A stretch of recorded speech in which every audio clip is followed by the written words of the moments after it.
السلام علیکم ورحمۃ اللہ وبرکاتہ۔ یہ دعا اس مریض کے لیے ہے جو اپنی زندگی سے نا امید ہو چکے ہیں۔ اللہم اغفر لی ورحمنی والحقنی بالرفیق الاعلی، بخاری شریف۔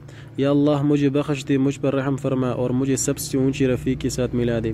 نمبر 2، حضرت عائشہ رضی اللہ تعالیٰ عنہ بیان کرتی ہیں کہ نبی اکرم صلی اللہ علیہ وسلم وفات کے وقت اپنے دونوں ہاتھ پانی میں ڈال کر منہ پر پیتے اور فرماتے، لا الہ الا اللہ ان للموت لسکرات، بخاری۔ اللہ تعالیٰ کے علاوہ کوئی بندگی کے لائق نہیں، یقیناً موت کی کئی سختیاں ہیں۔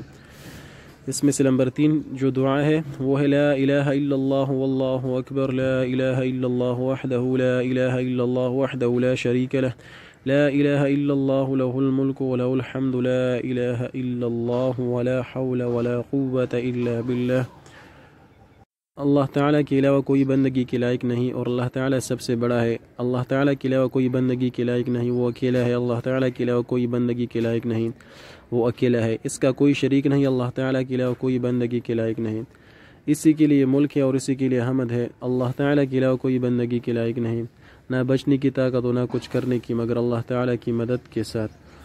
تو اللہ تعالیٰ اس پر ہمیں عمل کرنے کی توفیق عطا فرمائے اور اس کو جو ہے ان وظائف کو جو ہے اپنی زندگی میں لائے، تو انشاءاللہ ہمیں بہت زیادہ فائدہ ہوگا۔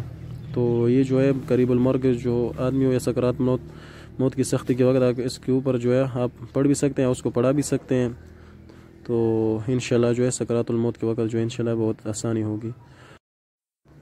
والسلام علیکم ورحمۃ اللہ وبرکاتہ۔